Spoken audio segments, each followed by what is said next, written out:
Shoshilgan holatda sizlarga bitta video qilaman. Akalar, taksiga chiqishim kerak. Taksida ishlayapman. Aytmoqchi, men sumkamni ochib ko'rsataman sizlarga. Rosa qiziqib so'rayapsizlar. Aka, nima bor ekan ichida ko'rsating deb.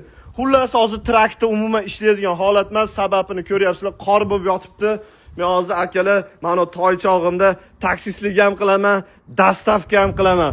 Erkak kishi ishlayman desa ish topaveradi. Qolganlar bahona qilib yotadi, o'zini vatanini ayblab. Xullas, qadrdonlar, shunchalik qiziq bo'lgan narsani sizlarga ochaman. Aytmoqchi, nima uchun buni tashlashib olganini bildim. Mana manetida ozgina yirtig'i bor ekan. Shuning uchun tashlashib olibdi. Bilmaganlar uchun bu sumkani men musorkadan topib olganman.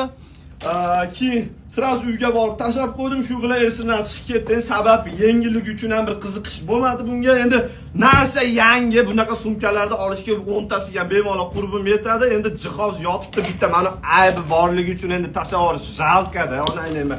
Sizlar so'raganinglar uchun ochyapman xolos akalar. Bu yengil, menimcha ichida hech narsa bo'lmasa ham kerak o'zi-yu.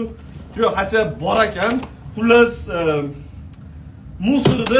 musorga to'ldirib musorkaga tashlashib yuborgan ekan. Ya'ni ichida polni bunaqa paketlar bor ekan, boshqa hech narsa yo'q akalar. Bo'ldimi? Ko'ngillar joyiga tushdimi? Sizlarga savol, akalar, opalar, endi ko'proq qizlarga tegishli bo'lsa kerak, bitta bizning uyimizda bo'larmidi shunaqa narsa yo sizlarda ham bormi? Ya'ni обязательно bitta polka bo'ladi, faqat shu paketlar uchun.